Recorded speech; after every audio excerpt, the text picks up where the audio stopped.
members. We have some time for some Q&A right now. I just want to remind everyone, this event happened just a few hours ago. The investigation is just getting off the ground, and nobody in this room is directly involved with that investigation. So please keep that in mind. It would be irresponsible for anyone up here to speculate on what exactly happened. All that said, we thought it was important to address this incident. With that, we'll take Q&A. Please state your name and who you're with and who the question's for. We'll start with Anna Griffin. Anna Griffin from the New York Times. Governor, Mayor, and today, what are you actually hearing from the feds right now? Are they communicating with you? It seems like we have very little detail over it. Yeah, shortly after this event occurred, I did have a phone call with the Assistant Special Agent in charge here in Portland of the FBI, and we've been in regular communication with them. We, of course, were on scene, as I mentioned, out on 148th and Burnside, and as well as Portland Adventist, where federal officers were. So we quickly had, sergeants on scene to collaborate with their supervisors. So we are in communication as of just before this briefing, knowing that, we're in communication with one another. But it is their primary responsibility, primarily the lead. And so, as Mike already commented, it's, really would be speculation much beyond the fact that we are talking to one another in terms of, responsibilities, who's doing what, et cetera. Are you hearing from DHS, Governor? No, I've not spoken with the federal government at all. Chief Adrian Thomas with KPTV. DHS put out a statement this afternoon on this incident saying that one of the individuals was connected to a previous shooting in Portland. Is that true? And do you have any information on that? And what are the conditions of these two individuals right now?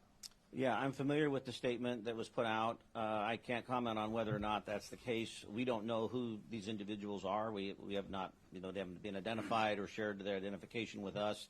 And I don't know the condition of them at this time, just knowing that they were taken to local hospitals. John Adams, KGW. We saw in the incident in Minnesota that there was surveillance video readily available after the incident. Are you aware of any surveillance video that may have captured this incident? I'm not aware of any at this time, no. Have not seen any. Hi there, Chief. Shane Dixon Kavanaugh, reporter with the Oregonian. Do you know whether or not Train Day or Aragua is active in Portland? I don't have any information that would link that at this time. No.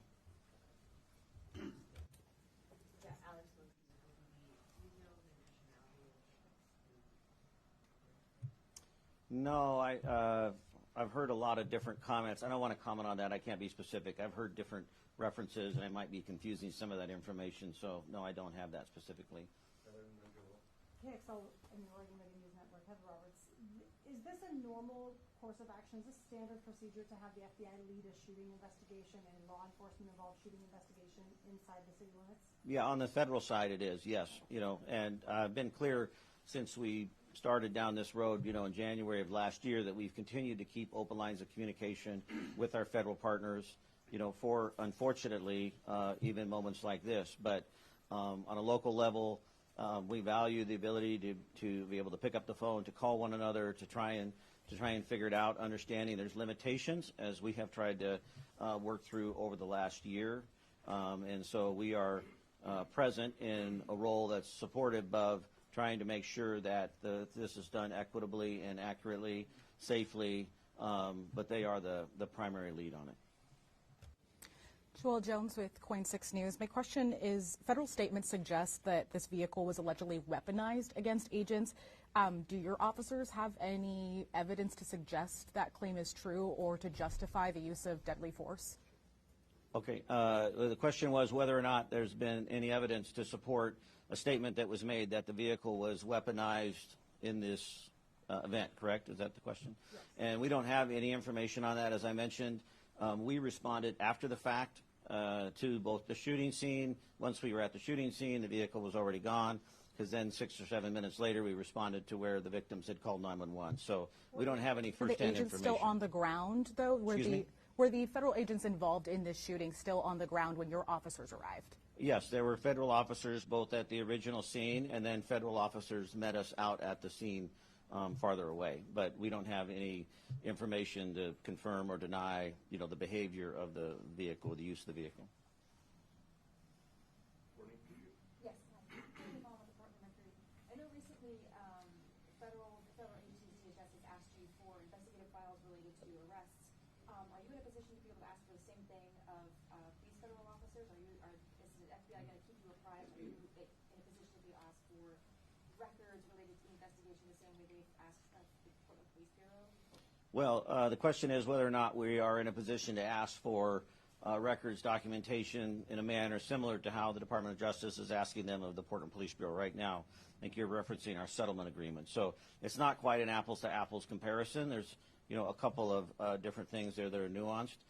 Certainly there is an opportunity for, whether it be the city of Portland or the state of Oregon, to make a request for that information. I mean, from a public record standpoint, whether or not, that process will bear any fruit, I don't know. But it's different than the conversation we're having around the Department of Justice utilizing or attempting to utilize settlement agreement to retrieve information that we believe they don't need to have access to. Do you expect the FBI to keep you apprised of the status of the investigation as it unfolds? Well, this is uncharted territory for us. I'm not exactly sure. Frankly, there's a lot of competing interests, as we know, in this area. I value, like I said, our local partnerships and the communication and transparency that we have shared. But there's also a lot of cooks in the kitchen here with a lot of strong opinions. And all I can say is, in the moment, we have had lines of communication. Whether that will change or not over the course of time, I don't know. Do you have a sense of how many federal officers were involved in the shooting and maybe how many shots were fired? No, I don't have the details of that right now. Anything else? Question. My name is Ernesto, Chief Executive of Hacienda CDC. Chief Day, what is your assessment regarding the national trend in terms of involving ICE, Border Patrol agents, and so on and so forth? They are always right. So what makes us believe that any investigation that they conduct will be accurate, just, and real? And what is the role of our authorities locally to unravel, to counter? If you're not involved at all, what makes us believe that they are already sacrificing and saying things online and public outlets that these people were from Trinidad, that they were from a constitutional reign and so on and so forth? I mean, they already made the judgment. In Minnesota, you already saw this. They stepped away from involving local police enforcement and kept that investigation with just the FBI, which obviously is going to lean towards benefiting the federal government entirely. I mean, I don't trust the federal government whatsoever. So what are we doing, to counter that kind of misinformation they provide? Yeah, and just to summarize, I want to make sure I'm hearing the question correctly, is, what are we doing specifically to challenge or potentially counter the narrative or the description of events or the results of the investigations, et cetera. And this has really been sort of the crux of the conversation over the last year, and it's something that weighs heavily on me as a local law enforcement leader. What is the position not only of myself, but also the Portland Police Bureau in general? We are actively working with as many folks as we can, whether it be our city attorney, the Attorney General's office, the governor's office, et cetera, the mayor. We are constantly evaluating what is our role. The challenge I think that many of us are facing, understandably so, is the want for certainty, the want for clarity, and what saddens me in this process is the tearing down of legitimacy around law enforcement, and something that we have worked so hard for in this community. I stood here just a moment ago thinking that this is really an example about how joy and sorrow can coexist at the same time, because this room represents something that's unique in terms of, as a police chief, in terms of the relationship for community. So I hear what you're saying, and to answer your question specifically, at any opportunity that we have that we're able to step in, much like we are doing tonight, we try to take advantage of that, and not take advantage of that in a bad way, take advantage of that in a sense that we want to be available to determine as much information as we can to try and bring legitimacy to the process. But there are, long-standing historical court decisions and authorities granted to the federal government that are certainly being tested over the last year in the area specific of policing. And we rely upon, the counsel of, others, attorneys, and the rulings from judges. We saw this in the court case that we had with the National Guard. You had 3 Portland police commanders testify. We were the only ones who testified on behalf of the city of Portland, was 3 Portland police leaders over the course of 2 days, which the judge agreed with to prevent the National Guard from being deployed in Portland. And that was based upon the work we had been doing in terms of gathering information, staying true to the rule of law, being factual in our reporting. So the best that I can offer, and I know this is hollow and not enough, but the best that I can offer is that Portland Police Bureau will continue to adhere to the rule of law. We will continue to document. We will continue to be engaged. We will continue to be vigilant. We will continue to report behavior that is illegal or certainly outside the lines, but we are also going to continue to show up for all of Portlanders. We have time for one more. Go ahead. John Rudolph. Then we got A brief question. Homeland Security put out a tweet on X a couple of hours ago alleging a whole array of facts about the shooting. Have you seen that? Yes, I have, but I have no information to verify the validity or accuracy of it. Last question. Natalie Ferdig with Politico. My question is for the governor. I know you've spoken to the president in the past sometimes when there's been situations sort of similar to this. Have you reached out to the White House? Are you trying to have a conversation with him about this? Well, this is a fast-moving situation just from this afternoon. I have not spoken to anyone in the administration, but I have been in contact with Governor Walz in Minnesota.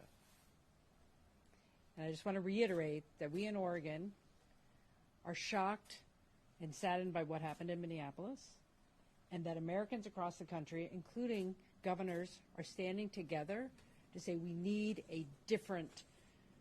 something to change from the federal government. There's always a moment that things can be better and different.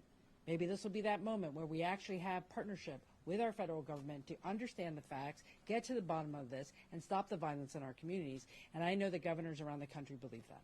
Thank you. Thanks, Mike. All right, thank you to all of our speakers. Thank you for being here again on such short notice. At this point, I do not anticipate another briefing or news conference this evening, but I know my team and the communications team for the city is engaged and will be throughout the coming hours and days, so be on the lookout for communication from our teams. With that, thank you for being here and have a safe evening.